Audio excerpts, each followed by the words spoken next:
researchers from Yonsei University, one of the premier universities in South Korea. And this is our topic, the cultural difference shown in human resource management in Western and East Asia.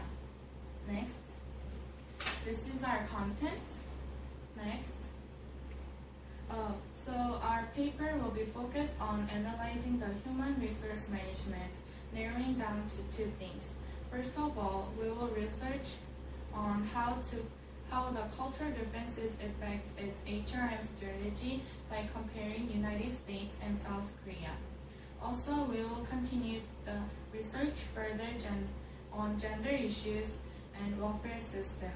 From this research, we are going to prove that Korean HRM system is changing into Western management style from Japanese management style through the changes of Naver. Google is one of representing search engine company in West, and Naver is one of the representing search engine company in Korea. Next. This is our main SSCI article, and it is called Human Resource Management, Corporate Government Structure and Corporate Performance in Korea, a comparative analysis of Japan, US, and Korea. Next.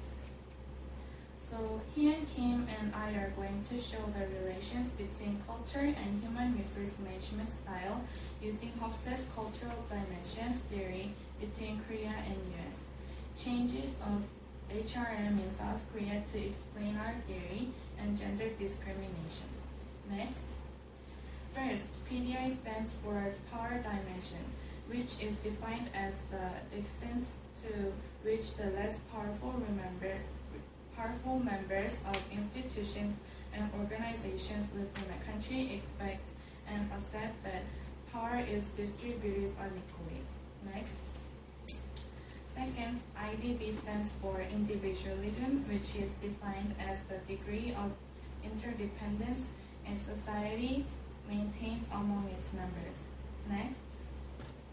Third, MAF stands for masculinity and femininity, which is defined as the fundamental issue of what motivates people wanting to be the best, which is masculine, or liking what you do, which is feminine. Next. Fourth, UAI stands for uncertainty avoidance, which is defined as the extent to which the members of a culture feel threatened by ambiguous or unknown situations. Next. Fifth, LTO stands for long-term orientation, which is defined as the extent which a society shows a pragmatic, future-oriented perspective rather than a conventional historical short-term point of view. Next. This is a chart that shows characteristics of South Korea's HRM in different periods. And this is the article that talks about the chart. It is called Korean Human Resource Management in Global Text. First, the HRM system until 1987 is characterized as one of promotion from within. Similar to practices in Japanese companies, Korean firms tended to recruit university graduates directly from college for entry-level positions. The lifetime employment system made it possible for Korean companies to invest in extensive training was provided to all employees at different stages of their career ladder. Such training encompassed the provision of job skills, language skills, corporate policies, and culture and code of conduct. The rework system was based on seniority rather than performance or competence. Second, around the early 1990s, Korean firms began experimenting with various new practices and adopted the new HRM system. Under this approach, promotion from within was still maintained, although recruitment processes were more rationalized and became more systematic. In addition, besides seniority, competence became a very important consideration in hiring the promotion. Third, from 1997 to 2007, In response to the Asian financial crisis, Korean firms shifted toward a market-based and performance-oriented HRM system. In terms of staffing, firms resorted to both internal and external systems for recruiting not only new graduates but also experimented employees. In addition, firms stepped up their efforts to enhance employee creativity, absorptive capacity for new knowledge and technology, and IT software capability, as well as the development of problem-solving skills. Now Hyun will talk about it more.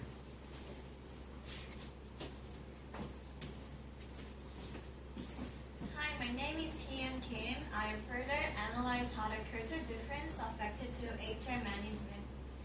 As we showed earlier to you that South Korea shows higher record than the US in hard distance and uncertainty avoidance and long-term oriented. However, US tend to show higher records in individualism and masculinity and femininity. This explains the organization structures of many Korean companies, which is characterized by a high degree of centralization and formalization. In South Korea, authority is concentrated in senior levels of many serial hierarchies with major decisions, especially final decisions. South Korea companies make decisions by entailing 결제 of former procedures of approval from bottom to top levels of management. This is very similar to the Japanese HR management, which is called Numawashi system. Both decision-making systems have common that they organize extremely hierarchical and makes too much unnecessary peoples and sections get involved. Next. In business where time is one of the most valuable assets, by the time the decision is reached, the deal may have already been made by competitors. So this vertical business system is often considered as inefficient and bear witness. Next. The extremely hierarchy system also explains the Koreans' high tendency on uncertainty avoidance and long-term oriented. Although their decision-making system takes more time, there are also good things. By taking complicated decision procedures, they are able to reduce the dangers of decisions being manipulated by certain individuals. Also, the implementation will be easier and more efficient. Since the inclusion of so many different individuals in the decision-making process, it reduces the market failure. Next. On the other hand, United States, who have relatively low records on hard distance, and have more horizontal decision-making system. This has been reflected by the Americans' culture that virtues the equal rights and opportunity. This reveals to their management style as well. The hierarchy do exist in their organizations too, but only for the needed to make organizations to stay in order. Other than that, hierarchy do not bother the decision-making process, and every employee is free to suggest their ideas to their manager or even chairman sometimes. Next. In this way, they save time and make less stereotypical ideas. So yes, they more prefer new and creative things which may reduce the time but could be the short-term success for the business. Next. And why do US and South Korea have the different business managing style? There is an interesting SSCI which explains why East and West have different business ethics. In this SSCI, authors reports of a survey of 842 undergraduate business students in 4 nations, that the United States of America and the China, Japan, and South Korea. This survey asks students to respond to 4 scenarios with potentially unethical business behavior and a string of questions related to the importance of ethics in business strategies and in personal behaviors. And for the results, is that students more care about harmonies in business practice than American. Next. Korean Confucianism influenced not only on business structures but also brought gender discrimination into society as well. Confucianism is the source of the patriarchal society. In the Post research from 2009, 2008, he explains about the Confucianism roles in Joseon Dynasty. In the Joseon Dynasty, women were educated with the ideology of Confucian's women, the so-called 현모양처, which means a wise mother and good wife. So the common goal of this education was how to educate women to become wise mother and good wives during that time. And this ideology of dividing the work by gender made the patriarchal society after all. And although we are living in the 21st century, next, Korean society is still dominated by the view that Confucian traditions and values. Due to the long history of Confucianism, the patriarchal structure has been set up in their society. Incheon Kim gives us some statistic numbers to prove this in his SSCI from 2012. Women's labor market participation in Korea is substantially low, which was 49.7% in 2011, compared to most OECD countries, which was 60 to 70%. And this is the graph that shows the percentage gap between men and women's wage for all full-time workers in 2006. That it reveals that South Korea has the worst gender pay gap in the world, which was women earn 38% less than men. Next. And this graph is a material that World Bank provided in 2010. It also shows that legal restrictions on women's right to work.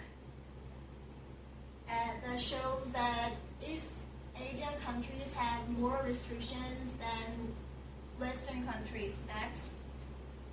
So to identify this gender issue, we found the numbers of Google's and Naver's executives that would relatively shows up the levels of gender equality in each countries.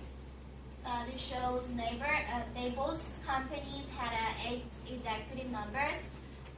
The Google had 3 female executives, other than Naver has only 1 female executive. Next. And this is a table that shows the gender ratio. This material is from the business reports of HRM Corporation in 2013.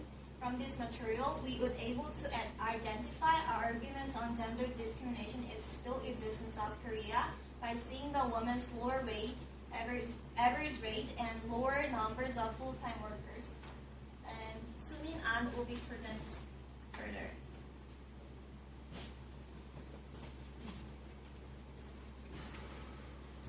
Hello, my name is Sumin An, and I'm going to talk about the welfare system in Google and Naver. Next.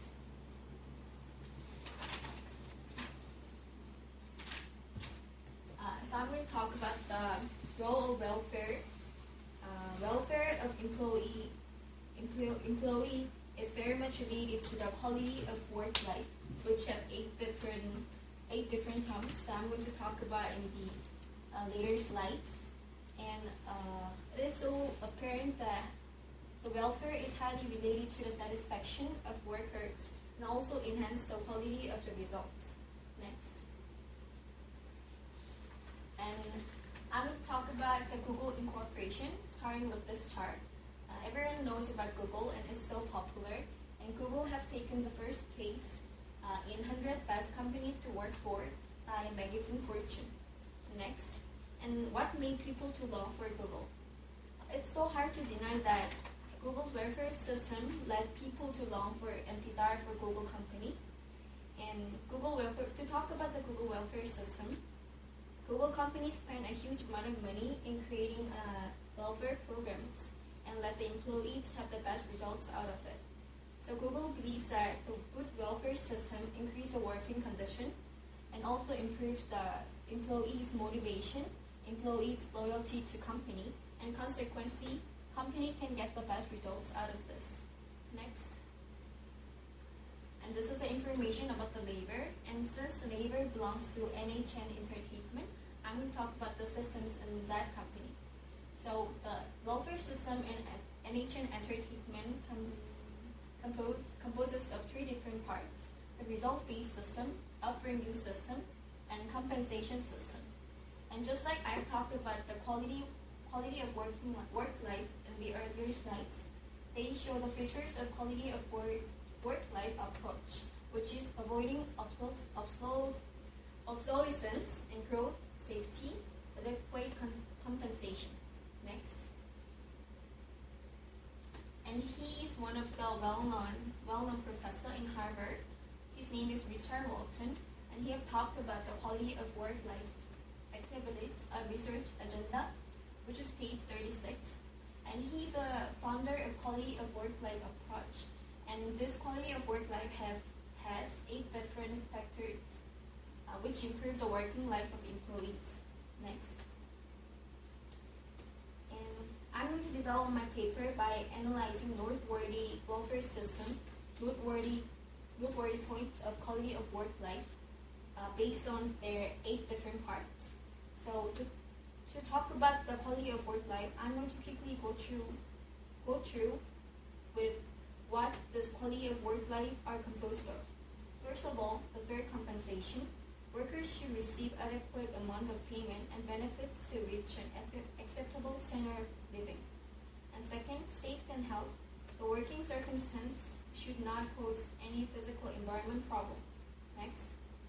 Third, self-development. Management must find sufficient methods to help workers develop themselves. Fourth, growth and security. Employee training schedule should be provided enough for them to avoid obsolescence. Next. The fifth, the management needs to offer an atmosphere of encouragement that is free from a certain prejudices. And sixth, constitutionalism. Management must keep in mind that workers have rights, and the worker needs to be confirmed that they have a way to protect their rights. Next. And seventh, life space. The company, their management must recognize that employees have a life outside of work, and the company should look for ways to minimize the impact of working life on the workers' families. Then last but not least, social relevance. The company keeps up with high level of ethics and acts responsibly with respect to its products, marketing, and the environment. Next. And these are the reference of our term paper. Next. So this is the end of our presentation. These are our private contacts. So thank you.